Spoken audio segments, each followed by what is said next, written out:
Itukuzwe damu ya Kristo. Karibu mpendwa mtazamaji wa Mwangaza Digital na msikilizaji wa Radio Mwangaza FM, tusikilize tafakari ya Mtakatifu Gaspari del Bufalo leo tarehe 28 mwezi wa 5. Ufurahi katika Bwana ukifanya kwa ukimya mapenzi yake mema na ukijikabidhi kwake. Ufurahi katika Bwana ukifanya kwa ukimya mapenzi yake mema na ukijikabidhi kwake.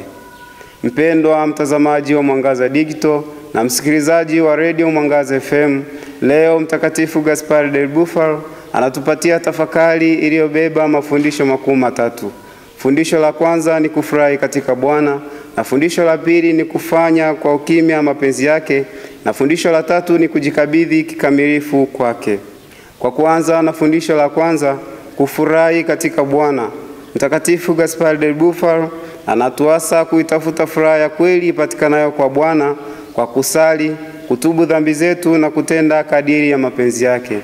Rejea waraka wa Mtume Paulo kwa Wafilipi sura ya 4 aya ya 4 inayosema, furahini katika Bwana, nami nasema furahini, kwa maana kusifu kuna wapasa wanyofu wa moyo. Fundisho la pili ni kufanya kwa ukimya mapenzi ya Mungu.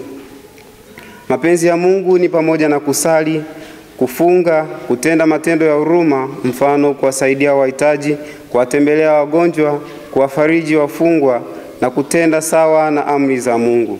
Mtakatifu Gaspari del Bufalo anatuasa kufanya yote bila kujitangaza. Mpendwa mtazamaji wa Mwangaza Digital na msikilizaji wa Radio Mwangaza FM, imekuwa ni utamaduni au tabia ya kufanya matendo ya huruma na kujitangaza katika vyombo vya habari au katika mitandao ya kijamii. Leo Mtakatifu Gaspari del Bufalo anatuasa kuacha hiyo tabia na kufanya kwa ukimya mapenzi yake. Fundisho la tatu, Mtakatifu Gaspari del Bufalo anatualika kujikabidhi kikamilifu kwa Mungu. Mungu ametuumba ili tumjue, tumpende, tumtumikie na mwisho tupate kufika kwake mbinguni. Hivyo tunaalikwa kuyatoa maisha yetu yote kwa Mungu, kwa kumpenda yeye kupitia jirani zetu, kwa kumjua yeye kupitia maandiko matakatifu na tafakari mbalimbali, kumtumikia ipasavyo kupitia miito aliyotuitia, na mwisho tukiyatimiza hayo yote tupate kufika kwake mbinguni.